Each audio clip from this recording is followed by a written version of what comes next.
My wife and daughter told me they'd be better off without me, so I left. Now they're bombarding me with messages begging for me to come back. I didn't expect it to hit me so hard, but it did. I should have seen it coming. I had been living in a fog for months, weeks, maybe longer. At first, I thought I was just tired or maybe overworked. But the cracks in everything were starting to show, and I couldn't ignore it anymore. It all started one night. I was getting home late after a long shift.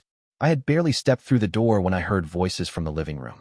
Normally, I wouldn't think twice, but tonight, there was something different about the way I heard them. The laughter, the way she said his name. It wasn't anything special, not at first, but the familiarity in her tone was something I hadn't heard in a long time. It wasn't how I remembered her voice when she talked to me. I stood there, frozen, listening. There was a quiet pause, and then I heard a faint murmur, too soft to make out, but clear enough to make me feel something shift in my chest. Something wasn't right. I tried to shake it off. I told myself it was nothing. She had a friend over, a colleague, maybe. There had been nothing unusual about the way she had left this morning. No signs of anything out of place. But something in me said I had to look. I couldn't stop myself. I walked down the hallway, my steps deliberate but quiet.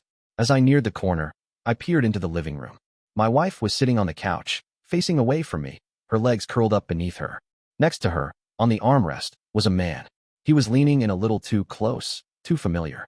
I couldn't see his face from where I was, but the way their bodies were positioned, how she had her hand on his arm, my stomach dropped. I don't know why, but I just stood there, watching. I felt like an outsider in my own home, like I wasn't even supposed to be there. The man laughed again, this time louder, more relaxed. She laughed too. It was the kind of laugh I hadn't heard in so long. I almost forgot what it sounded like. I took a step back, my breath caught in my throat. I didn't know if I wanted to confront them right then or just disappear. But I stayed frozen, feeling like an intruder in my own life. I couldn't stay there any longer. It felt like I was suffocating. I turned around and walked out of the house. My mind was racing, trying to process everything.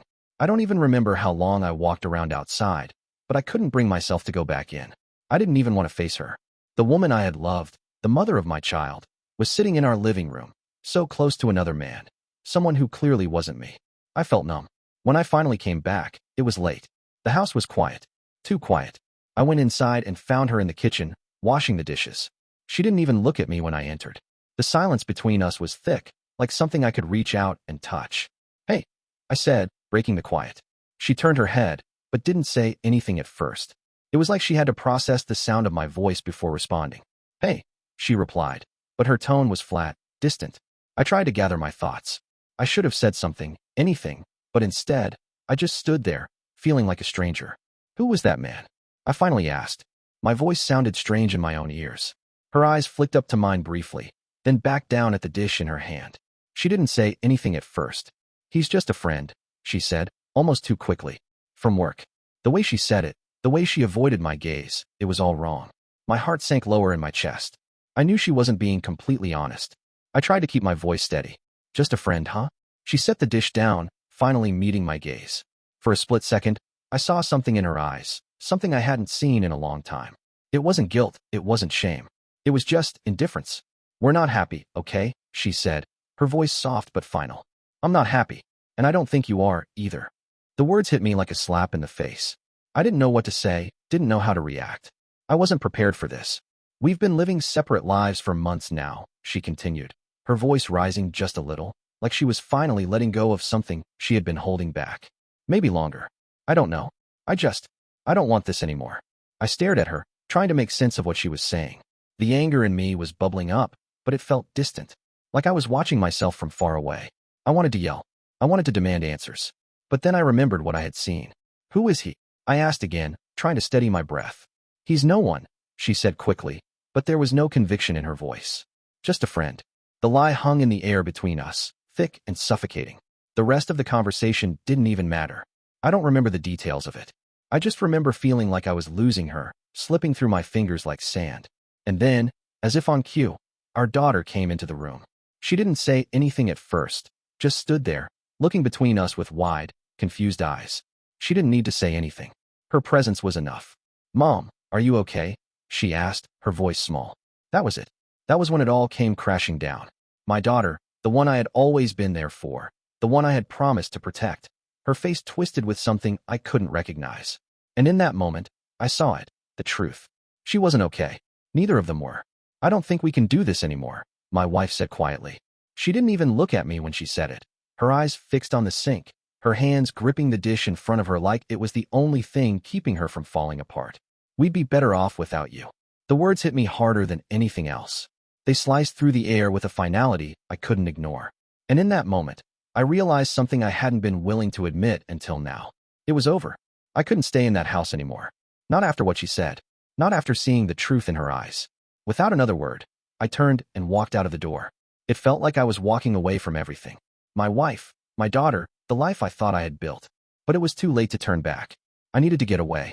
The door closed behind me with a finality that echoed in the silence. I drove aimlessly for hours, not caring where I was going, just needing to be somewhere, anywhere but there.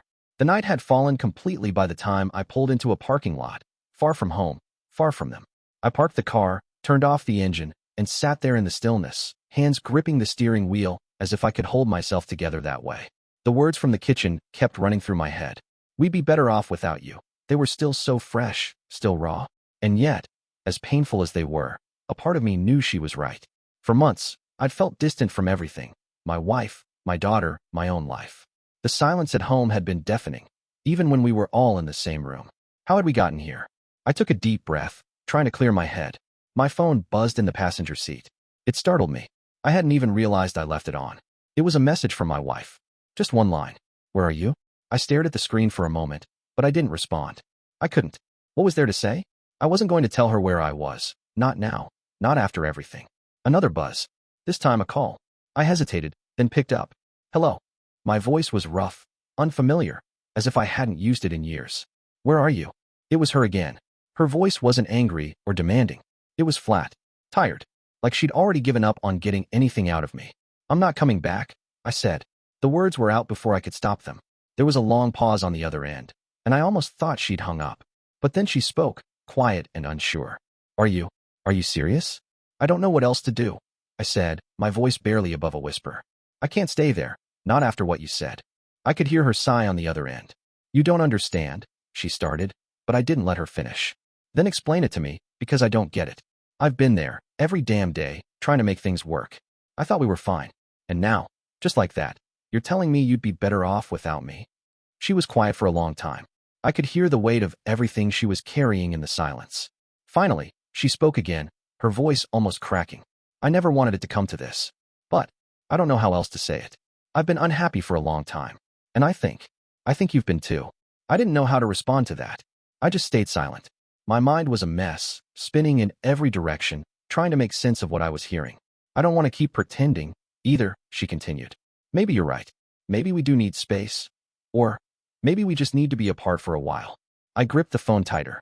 I had never wanted this. I had never imagined it would end like this. The thought of walking away from everything, the life we had built, the family I thought I had, that was never part of the plan. But now I didn't know if there was a choice. We'll figure it out. You'll figure it out.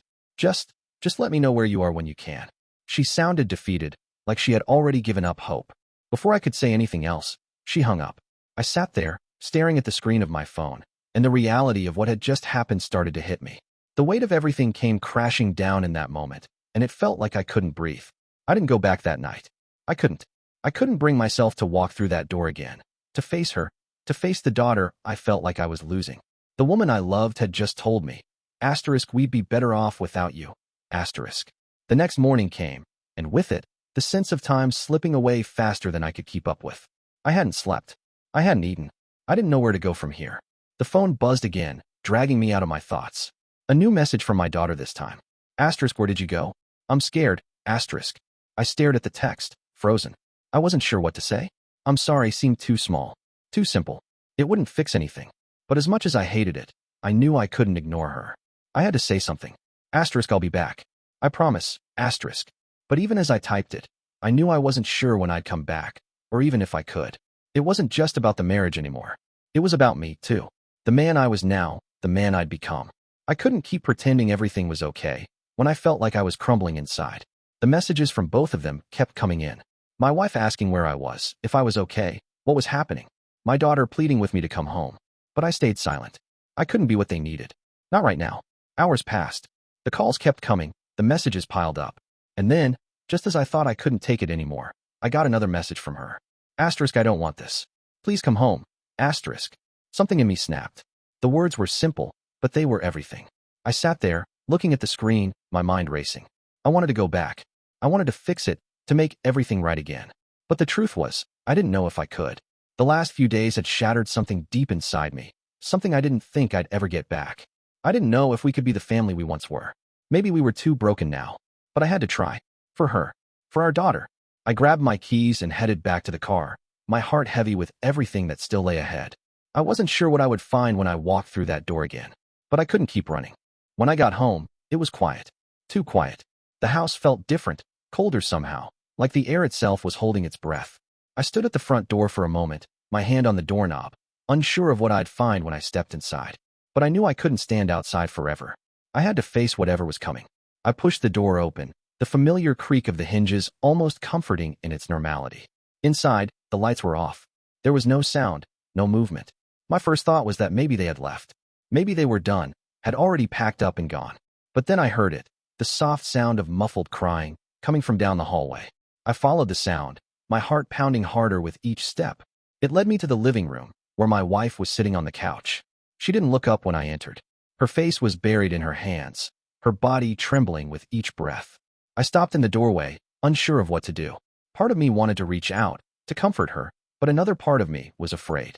Afraid of what she might say, afraid of making things worse. I'm sorry, she said, her voice barely a whisper, as if she hadn't even realized I was there. I didn't speak at first. What could I say? We'll fix this, didn't feel right. It'll be okay, felt like a lie. So I just stood there, watching her cry. I wasn't sure what had changed, but I knew in that moment that whatever it wasn't going to be easy to fix. I took a step toward her. What happened? I asked, my voice sounding foreign to my own ears. She looked up, her eyes red and swollen. I don't know, she said, shaking her head. I don't know what happened to us. I don't know how we got here. I never wanted this, but I've been so angry, so lost. And now I don't know who I am anymore. I don't know who we are anymore. Her words broke something inside me. I had thought I was the only one feeling lost, but hearing her say it made it clear we were both drowning in the same storm, and neither of us knew how to swim. I sat down next to her, unsure of what to say, but needing to be close to her, needing to be near her. She didn't pull away. In fact, she leaned into me, her tears soaking into my shirt. And for a moment, I didn't care about anything else. I just held her, trying to hold on to whatever was left of us. I don't want to lose you, I finally whispered, my voice thick with emotion. She looked up at me, her face still wet with tears. I don't want to lose you, either, she said. But we've already lost so much. I don't know if we can come back from this. There was a deep ache in her words, a finality that made me feel like I was on the edge of something I couldn't control. I wanted to believe things could be fixed, that we could work through this, but I couldn't ignore the doubt in my mind. We had both been so disconnected for so long. Could we find our way back? Before I could say anything else, the door opened with a soft creak. We both looked up at the same time, and there, standing in the doorway, was our daughter. Her eyes were wide, her face pale. She looked like she had been standing there for a while, watching us. She didn't say anything, just stood there, silently taking in the scene before her. Sweetheart, my wife said, her voice thick with emotion. I'm so sorry. Our daughter didn't respond right away. She just stepped inside, her footsteps slow and deliberate as she walked toward us. She sat down beside us, pressing her small body between the two of us. She didn't say anything, just curled up against us, her little arms reaching for both of us, as if she were trying to hold us together. In that moment, everything became clear. The words, the anger, the hurt, it all faded into the background. What mattered now, more than anything, was her. The little girl who was stuck in the middle of our mess, the one we had both failed to protect from the fallout of our broken marriage. I looked at my wife, and for the first time in what felt like forever, I saw a flicker of the woman I had loved. The woman who still cared, who still wanted something more, even if it seemed impossible. We can try, I said, my voice quiet but firm. We can try to fix this for her. For us. She nodded, a slow tear slipping down her cheek. I don't know if we can fix everything, she said, but I'm willing to try. I don't want to give up. I can't. Not if it means losing you both. I took a deep breath, feeling the weight of the moment settle around us. It wasn't going to be easy. It wasn't going to happen overnight. But maybe, just maybe, there was still a chance for us. My phone buzzed again, but this time, I didn't look at it. The messages could wait. What mattered now was the family sitting beside me, the ones who had been slipping away, and the one I was still holding on to. We'll take it one day at a time, I said. One day at a time. She nodded again, and for the first time in what felt like forever, we were all together. Maybe we were broken, but we were still here, and that had to count for something. And as my daughter rested her head on my shoulder, I realized I wasn't completely sure where we were going, or how long it would take to heal. But at least we were still trying. At least we hadn't given up yet. And that, in itself, felt like the first step towards something better. The phone buzzed again, but I ignored it. Right now, this moment was all that mattered.